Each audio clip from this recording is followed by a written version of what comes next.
Kunti na lang guys yung bunga ng lemon. Inuubos na ng dumadaan eh. Kunti na lang ang bunga ng lemon ko. Ayan, punta tayo dito. Sa likod. Ay, magdilig pala ako. Hanggang saglit. Saglit, pupunin ko yung toro. Magbubuhos kasi tayo. Magdidilig muna tayo guys sa labas. Ayan ang aming magbubuhos tayo kasi super ang init. Sobrang init guys. Ang kaso kailangan natin maglinis kasi may bisita mamaya. Ito. Uy, may nagtubo na papaya. Oh. Isa lang naman kadami kong nilagay na buto. Isa lang nagtubo. Yan guys, malapit na tayo magpitas ng ating tamor. Ayan. Oh. Tapos na ng mangga. Ito naman ang ating pipitasin guys. Tcharan!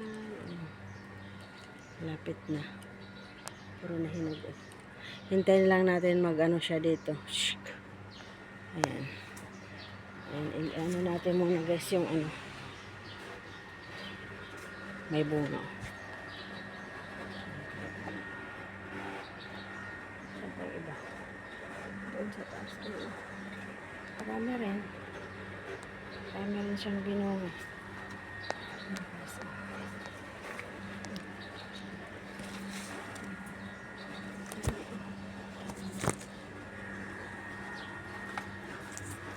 Ilang bisis ko na guys dito tinaminiman, inaano ng pusa.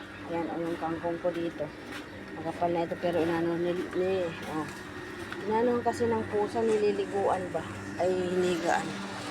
Aking alugbati. Maglilinis tayo, magbubuhos tayo guys. Dumi nga dito. Ngayon is magdidilig muna tayo sa labas. Punta tayo sa labas guys. Init. Super ang init guys. Ang init. So kailangan natin magbuhos.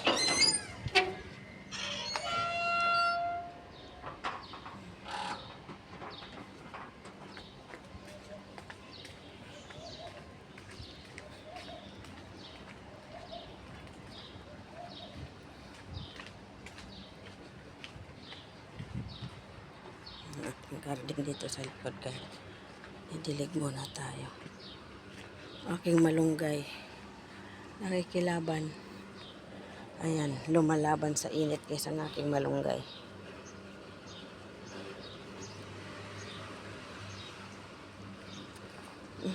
Hapdi. Namamatay ng ating malunggay guys. Okay.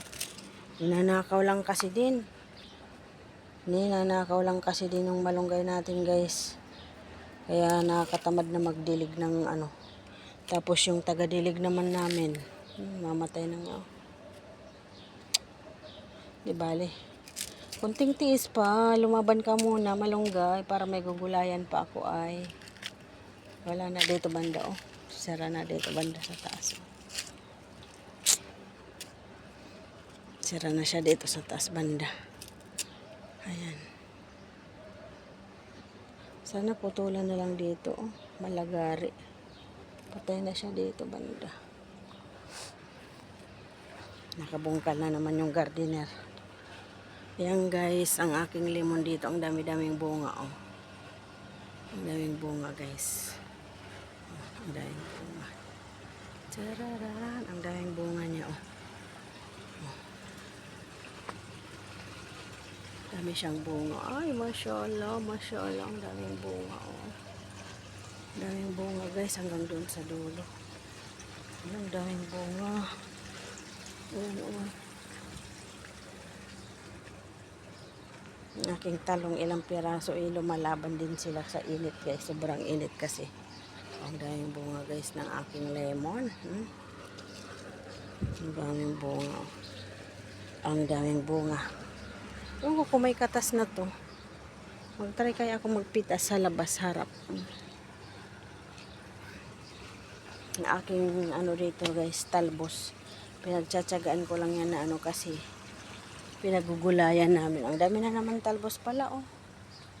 Dami na naman talbos ang aking kamote. Saan ang tubig ko? Oh, hanggang dyan. Oh, daming bunga. Oh, daming bunga siguro hanggang doon sa aray ko.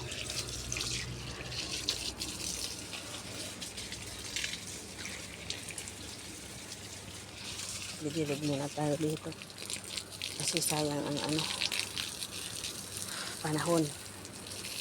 Dapat kasi binabasa yan ng gardener. Eh, wala eh. Itong aming taga-dilig kasi hanggang lang, wisik-wisik lang ang ginagawa kasi.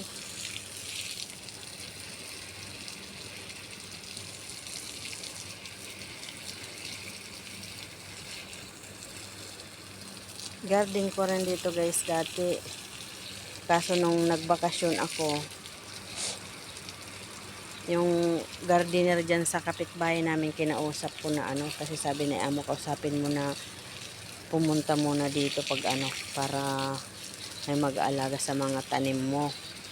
Kaya yun, nung bumalik ako, sabi ko na okay na kasi nandito naman na ako.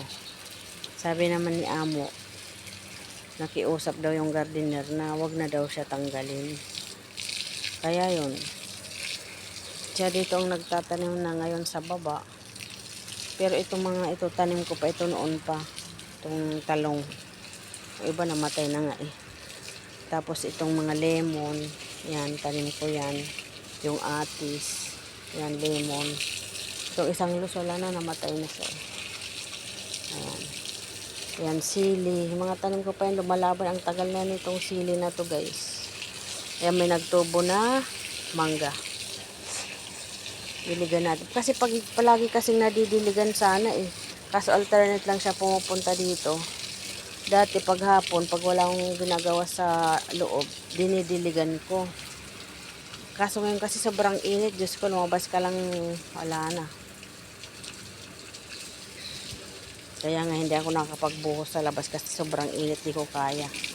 Yung kaso nga raw may bisita mamaya pupunta, kaya yun. Sabi ni amo na linisan dyan, buhusan nga dito sa labas. Kasi yung apo niya, magkakasal kasi parang mag-uusapan siguro nila yung celebration. Ewan ko by, I think by August or September, ewan ko. Nandiyan na yung bumabangon kasi kami kuminsan alas 7 na kami bumabangon eh. Buti nga ngayong araw na to kasi parang nanahimik, walang sabugan. Nung araw, sunod-sunod naman sabugan hanggang hindi lang madaling araw, hanggang kahapon ang lalakas. Mag 11 o'clock ng umaga, mayroon pa rin. Minsan madaling araw lang. Thanks God naman kanina wala. Sana nga wala na. Parang nasanay na rin kami mula nung nag-umpisa ng dito sa amin yung February 28 ang start talaga ng sobra. Dati umiiyak kami, kasama ko, nakatakot kami. Sunod-sunod kasi talagang bombahan dati. Isang buwan yun, mga by May lang nakapahinga. Medyo umuki, pa isa-isa, ganon. Tapos, nung ngayon na naman, bumalik na naman. Sunod-sunod na naman ang sunod-sunod na naman ang bombahan nila guys. Buti na nga lang ngayon wala eh. Ilang araw na araw-araw ang lalakas. Madaling araw.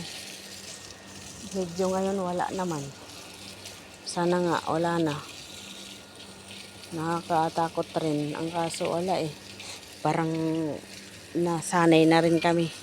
Pag may alarm, tumatakbo na. Dati pag may alarm, takot na kami doon sa loob. Kasama ko. Ngayon pag may alarm, tumatakbo na kami sa labas, sa rooftop. Para makita yung Kasi naman kasi doon sila nagbubumba sa sa mga ng mga base ng mga kano. Doon sila pupunta. Yung daw sabi, yung target daw ngayon is sa tulay ng Barin Saudi, yun ang target ngayon, at saka yung airport. Kailangan namin kahapon eh. Kasi sobrang lalakas kahapon ng alas 10. Mag alas 11 ng umaga.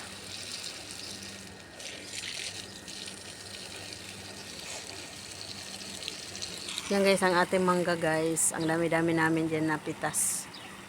Nagsawa kami. Isang puno nga lang ang bumunga. Yung isa naman meron din bunga pero konti lang. Ayun, ginawa namin. Daming nagawa rin na atsar. Paninda ni amo. Tapos meron pa kaming naka-freezer. Hiniwa-hiwa ko lang, lagay ko sa freezer. Para pag maubos yung stock namin. Kasi yung mga ref namin puno na. Kaya yun. Naginiwa-hiwa na lang namin pinastik. Nilagay namin sa freezer. Diligan natin ng maraming tubig yung malunggay. Yung gardener kasi, konti-konti lang kasing nilalagay na tubig.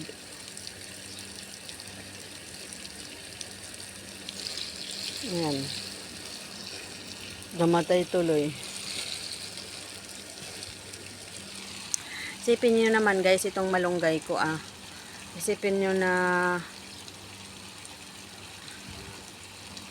dumaan pa naman yung mga ibang lahi. Yung sinasabi nilang mga itik, alam nyo na yon mga itik, di ba? Pero mga babae, Diyos ko, 4 na tao nandito nagkuha ng mga may nag-chat sa akin na kapitbahay na, yung mo, ninanakaw na, ganon, lumabas ako. Tinitingnan ko lang sila, nandiyan ako sa may puno ng mangga. Tinitingnan ko sila, aba, hindi man lang sila nagtitinag. Ngayon, sinita ko na sila. Kasi kalbo na, inuubos na, 4 pa naman. Sabi ko, wag nyo naman ubusin lahat ng dahon. Tapos yun, kung tumingin lang sila, wala man lang sila pasintabi. As in, wala. Never. Tapos umalis na sila. Kakaluwa. Kaya parang tinamad tuloy ako. Pag lumalabas ang ginagawa ko, kinakatingan ko. Ini-stack ko sa ref. Pag nagsasanga na naman, naku, naunahan na naman ako. Na naman nila.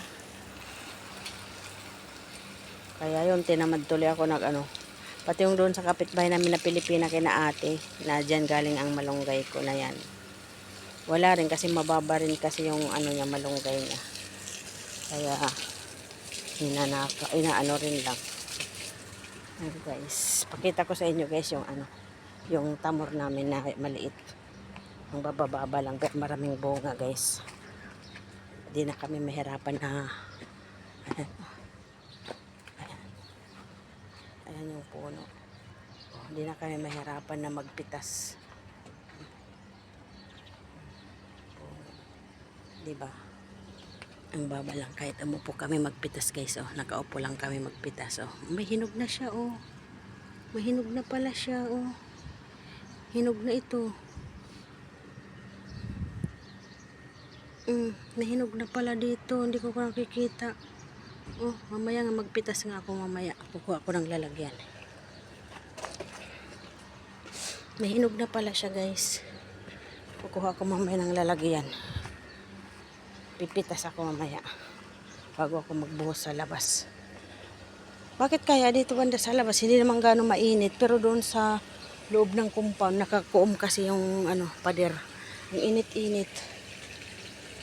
Ayan, naparami ng tubig ng aking tanim. Lipat ko muna yung hose ko. Sa banda. Ayan guys, ang ating limon. Magtatry ako mamaya magkuha. Kung marami ng katas. May binili si amo pero parang parang nalanta sa init. Ayan guys, bye bye muna guys. See you next vlog.